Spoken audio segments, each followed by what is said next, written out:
Hello friends, कैसे हैं आप सब लोग। उम्मीद करते होंगे स्वस्थ हैं, मस्त हैं और अपनी पढ़ाई में व्यस्त हैं। विद्यार्थियों, जो सिविल सर्विसेज की तैयारी करने वाले सभी आगामी सिविल सेवकों को एक बहुत बड़ी खुशखबरी, आरएस वैकेंसी 2021 का नोटिफिकेशन रिलीज हो चुका है। तो ऐसे एस्पिरेंट्स जो पिछली बार मेंस लिख चुके हैं या इंटरव्यू प्रोसेस में गए थे, गुजर चुके इंटरव्यू प्रोसेस और फाइनल सिलेक्शन नहीं हुआ, और ऐसे एस्पिरेंट्स जो पहली बार इस एग्जाम में बैठेंगे, उन सभी के लिए गोल्डन चांस है, गोल्डन अपॉर्चुनिटी आपके सामने है कि आरएस 2021 का न्यू नोटिफिकेशन रिलीज हो चुका है। तो अब हम इस लेक्चर में बातें करेंगे कि आरएस प्रीलिम्स और मेंस की तैयारी कैसे की जाए, प्रीलिम्स और मेंस की तैयारी एक साथ कैसे की जाए, कौन कौन सा सब्जेक्ट है जो एक साथ पढ़े जाने चाहिए। ठीक है, साथ ही साथ अपन ये भी देखेंगे कि इसमें आपकी क्या स्मार्ट प्लानिंग होनी चाहिए ताकि प्रीलिम्स के साथ साथ आप मेंस की भी तैयारी करें और मेंस भी आप क्रैक कर जाएं। तो इन तमाम बातों पर मैं आज आपसे चर्चा करने वाला हूं। उससे पहले कितने की वैकेंसी आई, स्टेट सर्विस में कितने हैं, सबऑर्डिनेट सर्विस में कितने हैं, क्या क्वालिफिकेशन है, क्या एज क्राइटेरिया है, ठीक है, ये सब अपन जानेंगे। उसके बाद अपन जो मुख्य बिंदु है इस लेक्चर का, उस पर चलेंगे कि क्या प्रीलिम्स में क्या आता है, मेंस में कौन कौन सा सब्जेक्ट आते हैं, कितने कितने मार्क्स के आते हैं, ठीक है, और क्या प्लानिंग होनी चाहिए, आपकी स्मार्ट प्लानिंग क्या होनी चाहिए कि प्रीलिम्स का रिजल्ट आउट होने के बाद आपको चिंता नहीं करनी पड़े कि मेंस अब कैसे कवर होगा। तो प्रीलिम्स के साथ साथ ही मेंस कैसे कवर करें, इन तमाम बिंदु पर आज अपन चर्चा करने वाले हैं। तो अंत तक हमारे साथ बने रहिएगा, और चैनल पे नए हैं तो आशु जी की ट्रिक चैनल को आप क्लिक कर दीजिएगा, सब्सक्राइब कर दीजिएगा, और चलते हैं इस सेशन की शुरुआत करते हैं बिना समय जाया करते हुए। चलिए, आरएस 2021 न्यू वैकेंसी का नोटिफिकेशन जारी हो चुका है। देखिए, राजस्थान राज्य और अधीनस्थ सेवा, ये दोनों नाम लिखे होते हैं, राज्य और अधीनस्थ सेवा, यानी स्टेट सर्विस और सबऑर्डिनेट सर्विस, ये एग्जाम है। तो स्टेट सर्विस में कितनी पोस्ट है इस बार, 363 पोस्ट स्टेट सर्विस की है, और सबऑर्डिनेट सर्विस की कितनी है, अधीनस्थ सेवा की कितनी है, 625 पोस्ट है, और दोनों को मिलाएं तो 988 पदों की वैकेंसी जारी हुई है, जिसमें स्टेट सर्विस के 363 है और सबऑर्डिनेट सर्विस के 625 है। सर, स्टेट सर्विस में क्या और सबऑर्डिनेट सर्विस में क्या, जो पहली बार बैठ रहे हैं इस एग्जाम में, तो स्टेट सर्विस में जो बड़ी वैकेंसी आई है, बड़ी वैकेंसी की बात करें कि स्टेट सर्विस में कौन कौन सी बड़ी वैकेंसी है, तो स्टेट सर्विस में सबसे बड़ी वैकेंसी है जिसको आप आरएस बोलते हैं, RS Rajasthan administrative service, Rajasthan प्रशासनिक सेवा के 76 पोस्ट है, 76 पोस्ट। राजस्थान पुलिस सर्विस के 77 पोस्ट है, ठीक है, लेकिन ओबीसी में इस बार कोई पोस्ट नहीं है इसकी। राजस्थान अकाउंट सर्विस में 32 पोस्ट है, और राजस्थान, ठीक है, वाणिज्यिक कर सेवा में 38 है, और कोऑपरेटिव जो प्रॉपर स्टेट कोऑपरेटिव सर्विस है उसमें 33 पोस्ट है, और जो प्रॉपर एग्रीकल्चर सर्विस है उसमें 37 है। तो ये बड़ी वैकेंसी, और भी आते हैं स्टेट सर्विस में और भी वैकेंसीज है, लेकिन ये बड़ी वैकेंसी जो आई है RS, RPS, account service, cooperative, ये मैंने आपको डिस्कस की, ये स्टेट सर्विस की सबसे बड़ी वैकेंसी है। 5 मैंने आपको यहाँ पर ली है, ठीक है, 6 पद लिए हैं जो सबसे ज्यादा वैकेंसी वाले हैं, ठीक है, स्टेट सर्विस में। अब सबऑर्डिनेट सर्विस में सबसे ज्यादा वाले कौन से, सबऑर्डिनेट सर्विस में सबसे ज्यादा पद किसके हैं, तो कोऑपरेटिव जो सबऑर्डिनेट सर्विस है उसमें सबसे ज्यादा पोस्ट आई है, 146, और टीएसपी के 2 पोस्ट हैं, ठीक है। राजस्थान तहसीलदार सर्विस, आरटीएस, राजस्थान तहसीलदार सर्विस में 96, ठीक है, और टीएसपी के 15 पोस्ट है। खाद्य और नागरिक रसद, ठीक है, 106 और 20 टीएसपी की है। श्रम कल्याण में, ठीक है, 70 और 10 टीएसपी की है, और एग्रीकल्चर सर्विस में, ठीक है, 68 आपकी पोस्ट है। तो ये सबऑर्डिनेट सर्विस में सबसे ज्यादा वैकेंसी वाले हैं कि स्टेट सर्विस में सबसे ज्यादा वैकेंसी किसकी थी और सबऑर्डिनेट सर्विस में सबसे ज्यादा वैकेंसी किसकी थी, इसके बारे में अपन ने बात कर ली, ठीक है। तो आप समझ गए आरएस आरपीएस की वैकेंसी बहुत अच्छी खासी आई, 150 पद आए, ठीक है, 988 में से। अब नेक्स्ट है, सबसे जो ज्यादा यक्स पर्सन होता है, सर एजुकेशन क्वालिफिकेशन क्या होनी चाहिए, जो पहली बार इस एग्जाम में आपको अपेयर हो रहे हैं। तो पहली बार जो अपेयर हो रहे हैं उनके लिए मैं बता दूं, आपसे पूछा जाता है क्वालिफिकेशन क्या होनी चाहिए, तो आपकी ग्रेजुएशन कंप्लीट होनी चाहिए। क्या होनी चाहिए, आपकी ग्रेजुएशन कंप्लीट होनी चाहिए, स्नातक आपकी कंप्लीट होनी चाहिए, ग्रेजुएशन कंप्लीट होनी चाहिए। अब सर ग्रेजुएशन कंप्लीट होनी चाहिए, किसी भी आपको होता है स्ट्रीम से हो, ठीक है, भले आर्ट्स से हो, साइंस से हो, किसी से भी हो, आपकी ग्रेजुएशन कंप्लीट होनी चाहिए। सर कब तक होनी चाहिए ग्रेजुएशन, मुख्य परीक्षा से पूर्व, मुख्य परीक्षा से पूर्व, यानी जो मेंस का एग्जाम है उससे पूर्व, मुख्य परीक्षा से पूर्व, मुख्य परीक्षा से पूर्व आपकी ग्रेजुएशन क्या होनी चाहिए, कंप्लीट होनी चाहिए। ये ध्यान रखें, कब से बताओ, मुख्य परीक्षा से पूर्व आपकी क्या होनी चाहिए, बताओ, मुख्य परीक्षा से पहले आपकी ग्रेजुएशन कंप्लीट होनी चाहिए। तो ये ध्यान रखें, आपकी ग्रेजुएशन होनी चाहिए, भले वो किसी भी स्ट्रीम से हो, ठीक है। और कब से होनी चाहिए? मुख्य परीक्षा से पूर्व आपकी ग्रेजुएशन होनी चाहिए। मुख्य परीक्षा कब होने की संभावना है, प्रीलिम्स कब होने की संभावना है, आगे जाके अपन सभी बातें करेंगे इस लेक्चर में। तो ग्रेजुएशन के बारे में बात कर ली अपन ने। नेक्स्ट आपकी एज क्या होनी चाहिए? तो यदि बात करें एज की तो 21 मिनिमम एज कितनी है? 21 से लेके कहां तक बताओ? 40 ईयर्स तक। 40 ईयर्स तक 21 से लेके कहां तक? 40 ईयर्स तक। मिनिमम आयु आपकी 21 वर्ष, यानी आपकी 21 वर्ष पूर्ण होनी चाहिए। और अधिकतम मैक्सिमम कितनी? 40 वर्ष होनी चाहिए। सर 21 वर्ष का कब तक पूर्ण होनी चाहिए? तो देखिए यानी 1 जनवरी 2022 तक, 1 जनवरी 2022 तक, 1 जनवरी 2022 तक आपकी 21 साल पूर्ण होनी चाहिए। यानी 1 जनवरी 2022 तक आप यदि 21 साल के हो जाते हैं तो आप इस एग्जाम में अपेयर हो सकते हैं, ठीक है। और 1 जनवरी 2022 तक आपकी 40 से ज्यादा नहीं होनी चाहिए, 40 तक होनी चाहिए। सर क्या एज में छूट भी है? बिल्कुल। यदि बात करें SC, ST, OBC और EWS, economic weaker side, EWS, इनको एज में 5 वर्ष की छूट है। कितने वर्ष की बताओ? 5 वर्ष की छूट है। इनको 5 वर्ष की छूट है। यदि इसी कैटेगरी में कोई महिला है, ठीक है, SC, ST, OBC, EWS की कोई महिला है, तो इस कैटेगरी यदि कोई महिला है तो उसको 10 वर्ष की छूट है। कितने वर्ष की? 10 वर्ष की छूट है। और यदि कोई सामान्य महिला है, सामान्य के जनरल कैटेगरी की जो महिला है, ठीक है, उसको 5 साल की छूट है। उसको कितने की? 5 वर्ष की छूट है। तो हम बात करें यदि कोई SC, ST, OBC, EWS का कैंडिडेट है, मेल कैंडिडेट है, तो उसको 5 वर्ष की छूट, यानी 40 और 5 45 वर्ष हो गए। और इसी कैटेगरी की कोई महिला है, SC, ST, OBC, EWS की, ठीक है, तो उसको 10 वर्ष की छूट, 40 और 10 यानी 50 वर्ष, ठीक है। और जनरल कैटेगरी की कोई महिला है तो 40 और 5 45 वर्ष तक वो अप्लाई कर सकते हैं। ये भी आपको ध्यान रखना है। और एक होती है आपकी नॉन गजेटेड जो है, ठीक है, नॉन गजेटेड के लिए मिनिमम आयु 25 वर्ष और मैक्सिमम आयु 45 वर्ष, ठीक है। ये आपकी नॉन गजेटेड जो आपको होता है, अराजपत्रित आपको होता है, ठीक है, अधिकारी हैं, उनके लिए आपको 5 साल का अनुभव चाहिए। आपको कितने साल का? 5 साल का अनुभव चाहिए, ठीक है, राज्य सरकार की सेवाओं में, ठीक है। तो 25 से 45 आपकी एज होनी चाहिए, ठीक है। ये भी आपको ध्यान रखना है। चलिए एज के बारे में बात कर ली, फिर अपन आवेदन तिथि के बारे में बात कर लेते हैं, ठीक है। आवेदन तिथि, आवेदन कब से प्रारंभ है इसके, ठीक है। तो आवेदन यदि बात करें तो 28 जुलाई से प्रारंभ इसके, 28 जुलाई से RS के फॉर्म भरने स्टार्ट है, 28 जुलाई से। और कब तक फॉर्म भरे जा सकते हैं? तो 28 जुलाई से लेके 27 अगस्त, लगभग पूरा 1 महीना आपको दिया है। 28 जुलाई से 27 अगस्त तक लगभग आपको पूरा का पूरा 1 महीना मिला फॉर्म भरने के लिए। तो 28 जुलाई से फॉर्म स्टार्ट हो जाएंगे और 27 अगस्त तक। लास्ट डेट का आप इंतजार ना करें, ठीक है, फॉर्म भर लें, जैसे फॉर्म स्टार्ट होते हैं, ठीक है, आप फॉर्म भर लीजिए और अपनी तैयारी में जुट जाइएगा, ठीक है। तो ये आवेदन तिथि है, ठीक है। यदि आप आवेदन कर दिया आपने और उसमें यदि कोई करेक्शन कराना है, कोई मान लीजिए आपने गलती कर दी, ठीक है, आपसे, ठीक है, या फॉर्म भरने वाले से, तो यदि कोई करेक्शन कराना है, ठीक है, तो करेक्शन के लिए आपको, यदि आप उसमें करेक्शन कराना चाहते हैं, संशोधन कराना चाहते हैं, ठीक है, किसी भी त्रुटि को यदि आप संशोधन कराना चाहते हैं तो लास्ट डेट से पहले करवा लें। जैसा 28 जुलाई को फॉर्म भरने की डेट स्टार्ट हो गई, आपने 30 जुलाई को भरा और कुछ करेक्शन आपको होता है, गलती हो गई, तो उसे आप 27 अगस्त से पहले करेक्ट करवा लें, यानी अंतिम तिथि से पहले संशोधन करा लें। संशोधन कब? अंतिम तिथि से पहले उसमें संशोधन करवा लें।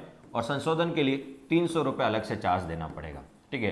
संशोधन का अलग से 300 रुपये चार्ज लगेगा, लेकिन अंतिम तिथि से पूर्व आप उसमें क्या करवा सकते हैं? संशोधन करवा सकते हैं, ठीक है। तो यदि कोई अंतिम तिथि को ही भरेगा तो फिर क्या संशोधन कर सकते हैं, इसलिए पहले अप्लाई कर ले। कोई यदि गलती भी है तो उसको समय से पूर्व अपन संशोधन करवा सकते हैं। आवेदन का शुल्क क्या है? आवेदन शुल्क, यदि परीक्षा शुल्क या आवेदन शुल्क की बात करें तो परीक्षा का शुल्क यदि बात करें, ठीक है, तो परीक्षा का शुल्क जनरल के लिए और ओबीसी के लिए, जनरल और ओबीसी के लिए परीक्षा का शुल्क कितना है? 350 रुपये है, ठीक है। ईडब्ल्यूएस के लिए यदि बात करें, ईडब्ल्यूएस और नॉन क्रीमिलियर की बात करें तो 250 रुपये हैं। और एससी एसटी, ठीक है, और आपको था टीएसपी वाले क्षेत्र वालों के लिए 150 रुपये है, ठीक है। तो ये आवेदन शुल्क भी आपको पता होना चाहिए किसके लिए कितना कितना आवेदन है। अब चयन प्रक्रिया, सबसे इंपॉर्टेंट रोल यही है कि बताओ चयन सिलेक्शन प्रोसेस क्या है। तो आरएस एक त्रिस्तरीय एग्जाम है, कितना? त्रिस्तरीय एग्जाम है। आरएस एक त्रिस्तरीय परीक्षा है, त्रिस्तरीय एग्जाम है। तो त्रिस्तरीय एग्जाम है तो कौन कौन से प्रोसेस से गुजरना पड़ता है? पहला आपका प्रीलिम्स होता है, उसके बाद आपका मेंस होता है, मेन होता है, ठीक है, और उसके बाद आपका इंटरव्यू प्रोसेस होता है, इंटरव्यू प्रोसेस होता है। तो ये त्रिस्तरीय एग्जाम है। कैसा है? त्रिस्तरीय एग्जाम है। प्री 200 नंबर का होता है, मेंस 800 नंबर का होता है और इंटरव्यू 100 नंबर का होता है, ठीक है। लेकिन प्रीलिमिनरी जो एग्जाम है, जो प्रीलिम्स है, पीटी है, ये केवल आपको पता है क्वालिफाइंग एग्जाम है, केवल क्वालिफाई करना है, इसके नंबर ऐड नहीं होते हैं, ठीक है। केवल क्वालिफाई, पासिंग मार्क्स लेके आने होते हैं, क्वालिफाइंग एग्जाम, ठीक है। क्वालिफाइंग एग्जाम है, ठीक है, उसको सिर्फ क्वालिफाई करना पड़ता है। मेरिट जो बनती है वो मेंस और इंटरव्यू से मिलकर बनती है, यानी टोटल जो मेरिट बनती है वो कितने नंबर से बनती है? तो 900 नंबर से में से बनती है। 800 के मेंस के नंबर, 100 इंटरव्यू के, टोटल 900 नंबर से आपकी मेरिट बनती है, ठीक है। और यदि बात करें इस बार जो मुक्ता राव जो टॉपर हैं, आरएस टॉपर, पिछली वैकेंसी 2018 की, ठीक है, तो उनको जो नंबर मिले हैं मेंस में, ठीक है, मेंस में यानी 800 में से कितने मिले? 449, और इंटरव्यू में कितने मिले? 77, ठीक है। टोटल यदि उनका स्कोर देखे तो 526, कितने बताओ? 526, 526।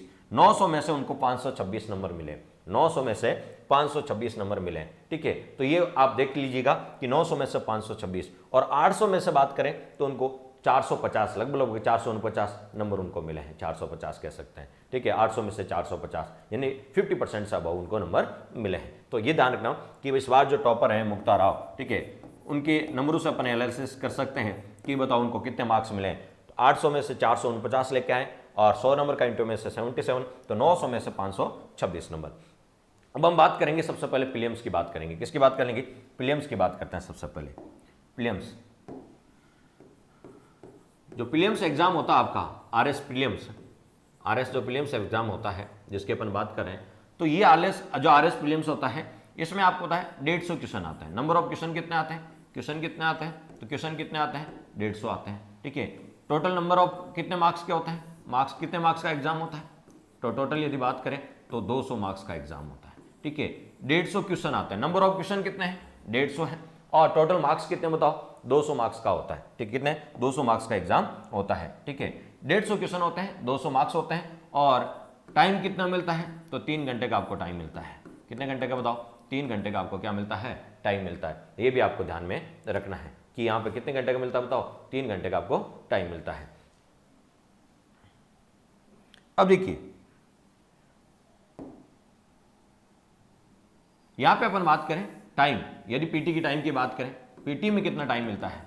पीटी में तो 150 क्वेश्चन होते हैं और आपको 200 नंबर के होते हैं, 150 क्वेश्चन 200 नंबर के, और ये आपको 2 घंटे में करने होते हैं। कितने बताओ? 2 घंटे में आपको पेपर करना होता है। पीटी में आपको 2 घंटे मिलते हैं, ठीक है, 2 घंटे में आपको करना होता है। नेक्स्ट, यदि अपन बात करें, ठीक है, यहां सबसे इंपॉर्टेंट चीज पीटी में क्या क्या आता है? तो पीटी में आपकी पॉलिटी आती है, इंडिया राजस्थान पॉलिटी आती है, ज्योग्राफी आती है, इंडिया राजस्थान और वर्ल्ड आती है, हिस्ट्री एंड कल्चर आती है, हिस्ट्री और कल्चर आती है, हिस्ट्री और कल्चर वही इंडिया राजस्थान और वर्ल्ड की, इंडिया राजस्थान और वर्ल्ड की हिस्ट्री और कल्चर आती है। इसी में आपकी इकोनॉमिक्स आती है, इकोनॉमिक्स आती है इंडिया और राजस्थान की। साइंस एंड टेक आती है, साइंस एंड टेक आती है, साइंस और टेक आती है। इसी में आपके करंट इश्यू आते हैं, करंट इश्यू आते हैं। मैथ एंड रीजनिंग आती है प्रीलिम्स में, मैथ एंड रीजनिंग आती है, मैथ एंड रीजनिंग आती है, ठीक है। तो ये प्रीलिम्स में क्या क्या आता है? पॉलिटी आती है, ज्योग्राफी आती है, हिस्ट्री एंड कल्चर आती है, इकोनॉमिक्स आती है, साइंस एंड टेक आती है, और ये करंट इश्यू आते हैं, करंट इश्यू आते हैं, ठीक है, और मैथ एंड रीजनिंग आती है, मैथ एंड रीजनिंग आती है। तो ये आपके पीटी में होते हैं। पीटी मैंने कहा 150 क्वेश्चन आते हैं, 2 घंटे मिलते हैं, 200 मार्क्स होते हैं, और 200 मार्क्स में से यदि आपको पिछली बार 76 पे गई थी, ठीक है, यदि ओबीसी और जनरल को इक्वल करने के बाद, वैसे तो आपको तो ओबीसी की 99 थी, खैर वो बात अलग है, लेकिन आपको लगभग 50% आप ये मान के चले, ये केवल क्वालिफाइंग एग्जाम है, पासिंग एग्जाम है, केवल पास करना है, तो 50% आप ले आए, ठीक है। कैसे तैयारी करें? जो पहले से 1-2 बार मेंस लिख चुके हैं उनके लिए प्रीलिम्स कोई बड़ी बात नहीं है, तो वो लास्ट के 1 या 1.5 महीने प्रीलिम्स को टाइम दे, उससे पहले आप मेंस की तैयारी करें। लेकिन जो पहली बार इस एग्जाम में अपेयर हो रहे हैं उनको अभी से प्रीलिम्स की तैयारी कर देना स्टार्ट कर देनी चाहिए, उनको मेंस पे फोकस ना करें वो, ठीक है। हाँ, लेकिन प्रीलिम्स के साथ साथ क्या करें? ताकि मेंस का बर्डन भी कम हो जाए, वो भी मैं अभी बताऊंगा आपको, ठीक है। लेकिन जो पहली बार इस एग्जाम में बैठ रहे हैं वो प्रीलिम्स पे फोकस करें और प्रीलिम्स के साथ साथ मेंस में आने वाले जो कॉमन सब्जेक्ट है उनको अच्छे से कर लें। और जो ऑलरेडी 2-2 बार 3 बार मेंस लिख चुके हैं या इंटरव्यू प्रोसेस है में जा चुके हैं, फाइनली नहीं हुआ, तो वो लास्ट में 1 महीना आप काफ़ी इनफ है, आप प्रीलिम्स को दें, बाकी समय अभी आप मेंस की तैयारी करें, ठीक है।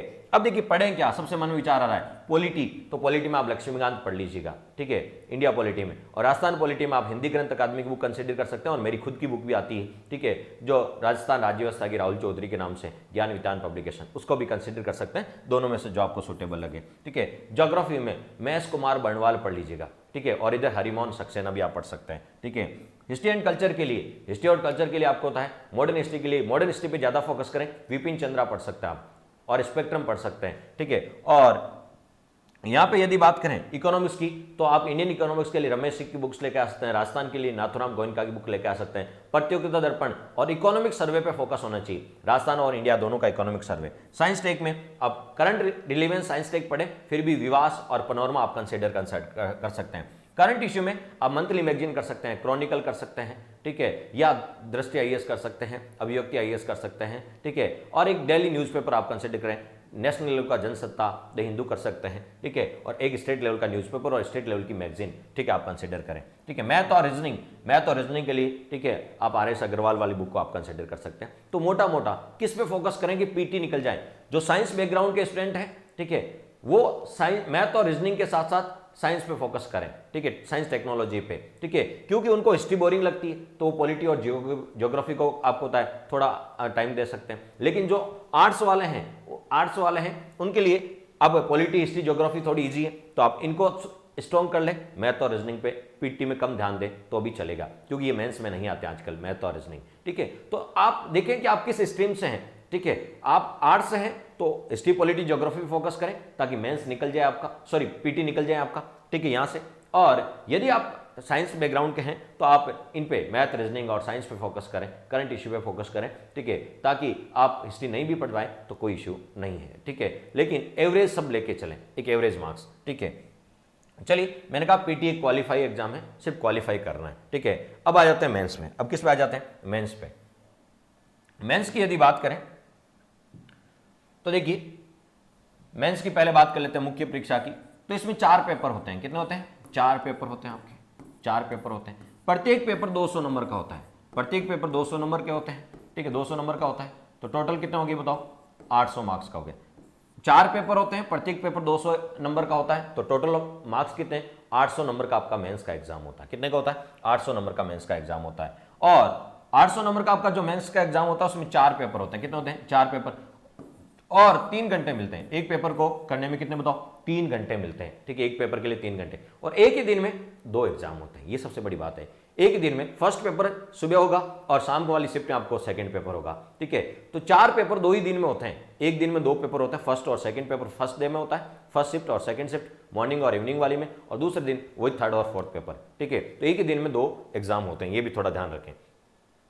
अब देखिए, अब यदि आपकी बात करें तो फर्स्ट पेपर, कौन सा पेपर? फर्स्ट पेपर में आता क्या? सबसे बड़ी चीज फर्स्ट पेपर में आता क्या है, तो देख लेते हैं। फर्स्ट पेपर में आपका क्या क्या आता है और कितने कितने मार्क्स का आता है, ये जानना भी बहुत जरूरी है। तो हिस्ट्री एंड कल्चर इंडिया की, राजस्थान की, और यहाँ वर्ल्ड की हिस्ट्री भी आती है, ठीक है, 75 मार्क्स की। कितने बताओ? 75 मार्क्स की आती है। इकोनॉमिक्स, इंडिया, राजस्थान और वर्ल्ड तीनों की इकोनॉमिक्स 65 मार्क्स की आती है। हाँ, करंट रिलेवेंस इकोनॉमिक्स आती है, थोड़ा ध्यान रखें। सोशलॉजी 20 मार्क्स की आती है, ठीक है। अकाउंटिंग एंड ऑडिटिंग ये भी 20 मार्क्स के हैं, और मैनेजमेंट ये भी आपका 20 मार्क्स का है। इस प्रकार ये हो गया आपका, ठीक है, 20-20 नंबर वाला पार्ट, ठीक है, ये 65 और ये 75। फर्स्ट पेपर टोटल कितने का बताओ? 200 मार्क्स का होता है। कितने? 200 मार्क्स का। सेकंड पेपर प्रत्येक पेपर 200 नंबर का होता है, तो सेकंड पेपर भी 200 का होता है। लेकिन इसमें इथिक्स 65 मार्क्स की आती है, ठीक है। साइंस एंड टेक्नोलॉजी 70 मार्क्स की आती है, और ज्योग्राफी इंडिया, राजस्थान और वर्ल्ड तीनों 65 मार्क्स की आती है। तो ये भी आप देख लीजिए कौन कितने मार्क्स के आते हैं। नेक्स्ट, पेपर थर्ड की बात करें। पेपर थर्ड ये भी कितने मार्क्स का आता है? 200 मार्क्स का आता है। इसमें पॉलिटी और इंटरनेशनल रिलेशन, ठीक है, ये 75 मार्क्स के आते हैं। पबेड या लोक प्रशासन 65 मार्क्स की आती है। बिहेवियर जिसको साइकोलॉजी भी बोलते हैं ये 20 मार्क्स की है, लो ये भी 20 मार्क्स, और स्पोर्ट्स और योगा ये भी 20 मार्क्स के आते हैं, ठीक है। और फोर्थ पेपर लैंग्वेज का होता है, और ये ही आपका डिसाइड करता है कि आपका सिलेक्शन होगा या नहीं होगा। आपको होता है इस बार 2018 की वैकेंसी में हाईएस्ट 148 नंबर, 200 में से 148 नंबर आए फोर्थ पेपर में। हाँ, मुक्ता राव जी के, ठीक है, 137 थे, ठीक है। लेकिन आपसे पूछ ले टॉपर आपको पता है जिसके सबसे ज्यादा नंबर आए, ठीक है, शायद 24वीं रैंक थी उनकी, लेकिन उनके आपको लैंग्वेज में नंबर कितना है, हिंदी और इंग्लिश में 200 में से 148 नंबर आए। कितने? 148। यानी आप इतना अच्छा स्कोर कर सकते हैं, ठीक है। हाँ, जीएस के जो फर्स्ट सेकंड और थर्ड पेपर है, ठीक है, सेकंड में फिर भी स्कोरिंग है, फर्स्ट और सेकंड, ठीक है, उसका सिलेबस काफी लेंदी है, तो लेकिन सेकंड और फोर्थ पेपर यही आपका स्कोर करवाते हैं, ठीक है। तो यदि आपका पहले 120 के समथिंग तक आपके आते थे, लेकिन इस बार 148 नंबर आए लैंग्वेज वाले पेपर में, यानी ये स्कोरिंग है, ठीक है। इसको अच्छे से तैयार कर लें। हिंदी 120 नंबर की आती है और इंग्लिश आपकी 80 नंबर की आती है, ठीक है, क्लियर। तो अब हमने बात क्या की, हमने कहा सर प्री और मेंस की तैयारी साथ हो सकती है क्या, प्री के साथ साथ मेंस की तैयारी हो सकती है क्या। देखिए, जो विद्यार्थी प्री के साथ साथ मेंस की तैयारी हो सकती है क्या, प्री के साथ साथ मेन की तैयारी हो सकती है कि मेंस की तैयारी, बिल्कुल हो सकती है दोस्तों, और यही प्लान करना चाहिए। यदि आप अभी प्रीलिम्स पे फोकस कर रहे हो और जैसे प्रीलिम्स पास हो गया तो उसके बाद मेंस पे फोकस करोगे, ठीक है, तो बताओ प्रीलिम्स के बाद आपको रिजल्ट आउट होने के बाद आपको मुश्किल से 60-70 दिन मिलते हैं, और 60-70 दिन में आप इतने सारे सब्जेक्ट कवर नहीं कर सकते, ठीक है। हिस्ट्री भी, पॉलिटी भी, ज्योग्राफी भी, इकोनॉमिक्स भी, साइंस टेक भी, ठीक है, public management, behaviour, sports, yoga, ठीक है, इतने सारे कवर नहीं कर सकते। तो क्या प्लान होना चाहिए, स्मार्ट रणनीति क्या होनी चाहिए कि प्री के साथ साथ मेंस की तैयारी स्टार्ट कर दें। कैसे, ठीक है, जो लोग ऑलरेडी 2-3 बार मेंस लिख चुके हैं, ठीक है, तो उनको प्रीलिम्स की तैयारी लास्ट के 1 महीने में करनी है, ठीक है, तो वो अभी से मेंस में आंसर राइटिंग करें, और आंसर राइटिंग के साथ साथ आप टेस्ट सीरीज ज्वाइन कर लें, ठीक है, प्रैक्टिस करें, आंसर राइटिंग करें और टेस्ट सीरीज ज्वाइन कर लें, ठीक है, ये कर ली। लेकिन जो पहली बार इस एग्जाम में बैठ रहे हैं उनके लिए भी क्या प्लान होना चाहिए, तो वो विद्यार्थी जो पहली बार एग्जाम में बैठ रहे हैं, ठीक है, उनके लिए मोटा मोटा जो प्लान मैं बता रहा हूं कि प्री के साथ साथ जो सब्जेक्ट प्री में आता है और वही सब्जेक्ट मेन, प्री और मेंस के जो सब्जेक्ट कॉमन है उनको पढ़ते वक्त आप मेंस और प्री दोनों की अप्रोच से पढ़ें, ठीक है। जैसे हिस्ट्री प्री में भी आती है, मेंस में आती है, तो उसको प्री के साथ साथ मेंस की अप्रोच से भी पढ़ें कि इसमें 15 वर्ड का क्वेश्चन क्या बन सकता है, 50 वर्ड का क्या बन सकता है, और 100 वर्ड का क्या बन सकता है। 15 वर्ड्स का क्या बन सकता है, 50 वर्ड्स का क्या बन सकता है, और 100 वर्ड्स का क्वेश्चन क्या बन सकता है। ये 2 मार्क्स का आता है, ठीक है। 15 वर्ड्स के जो छोटे क्वेश्चन होते हैं 2 मार्क्स के हैं, ये 5 मार्क्स का है, और ये 10 मार्क्स के क्वेश्चन आते हैं। ये आपका पैटर्न रहता है मेंस का, 15 वर्ड, 50 वर्ड और 100 वर्ड्स में आते हैं, ठीक है। आंसर राइटिंग करनी होती है, और ये 2 मार्क्स, ये 5 और ये 10 मार्क्स का होता है, ठीक है, ये भी ध्यान रखें। तो जब भी आप पढ़ें, हिस्ट्री को पढ़ें, पॉलिटी भी प्री में आती है और मेंस में भी आती है, ठीक है, ज्योग्राफी भी प्री और मेंस में आती है, इकोनॉमिक्स भी प्री और मेंस में आती है, ठीक है, साइंस टेक भी प्री और मेंस में आती है। तो इनको जो आपको प्री के साथ साथ मेंस में भी आते हैं, प्री तो पास करवाएंगे, आप प्री के लिए तो पढ़ोगे ही पढ़ोगे, लेकिन प्री में जिस टॉपिक को पढ़ रहे हो उस टॉपिक को थोड़ा मेंस के अप्रोच से भी पढ़ लेना। 15 वर्ड्स में क्या बन सकता है इसका आंसर, 50 में क्या बन सकता है, 100 वर्ड में क्या बन सकता है, किसी भी टॉपिक को पढ़ते वक्त यदि इस अप्रोच से पढ़ोगे, ठीक है, तो शायद प्री के साथ साथ आपका मेंस में बहुत अच्छी पकड़ हो जाएगी मेंस की। कैसे, मैं आपको एक उदाहरण देकर समझा देता हूं। ये देखिए, मोटी मोटी बात करें तो देखिए, यहां पे मैं आपको ये समझाने की कोशिश करूं, हिस्ट्री एंड कल्चर ये प्री में भी आएगा और मेंस में आएगा, वर्ल्ड वाले को छोड़ दें तो प्री में भी आएगा और मेंस में भी आएगा। तो प्री और मेंस की तैयारी, कितने नंबर के मेंस की तैयारी प्री के साथ हो सकती है, तो 75 तो ये होगी। इकोनॉमिक्स प्री में भी आएगी और मेंस में भी आएगी, ठीक है, तो 65 ये होगी, ठीक है। उसके बाद देखिए, साइंस एंड टेक प्री में भी आएगी और मेंस में भी आएगी, ठीक है, और ज्योग्राफी प्री में भी आएगी और मेंस में भी आएगी। तो ये देखिए, ये तो हो गया आपके कितने नंबर, 130 नंबर। कितने हो गए बताओ, 140 नंबर। यदि यहां पे बात करें 140 नंबर तो ये हो गए, 140 नंबर तो ये हो गए, और यहां पे भी कितने हो गए, 140 हो गए। कितने हो गए, 140, सॉरी, यहां पे हो गए आपके 135। तो 140, ये कितने, 140 और 135, 140 और 135, ठीक है, फर्स्ट और सेकंड पेपर में। चलिए, फर्स्ट और सेकंड पेपर में हो गए 140 और 135, ठीक है। अब आज पेपर थर्ड में क्या आएगा, पॉलिटी और आईआर, ये करंट में भी आती है, तो बताओ प्री में भी और मेंस में भी पढ़ना आपको, ठीक है। ये नंबर और ऐड कर लें आप, कितने बताओ, 75। कितने बताओ, 75, ठीक है। तो ये देखिए, तो हमने स्पोर्ट्स चलो छोड़ देते हैं अभी, ठीक है। तो ये मोटे मोटे नंबर कितने हो गए, ठीक है, ये मोटे मोटे नंबर हो गए आपके 5, 10, 7 3 10, 14 1 15 और 2 और 1 3, 350। कितने बताओ? 350 नंबर की तैयारी आप प्री के साथ साथ मेंस की कर सकते हैं। यानी जो आप प्री में पढ़ोगे वही तो मेंस में आने वाला है। तो ये 350 नंबर है, ठीक है, ये आप प्री के साथ साथ मेंस की तैयारी भी कर सकते हैं। 350 नंबर की 800 में से जो 800 नंबर का मेंस होता है उसमें से 350 नंबर की तैयारी आप प्री के साथ कर सकते हैं। और एक और सब्जेक्ट कर लीजिए आप हिंदी। कौन सा कर लीजिए? साथ साथ हिंदी भी कर लीजिएगा आप प्री के साथ साथ, अभी भी आपके पास टाइम है। तो हिंदी आप कर लेते हैं तो 200 नंबर की हिंदी, सॉरी 120 नंबर की हिंदी, 120 नंबर की हिंदी।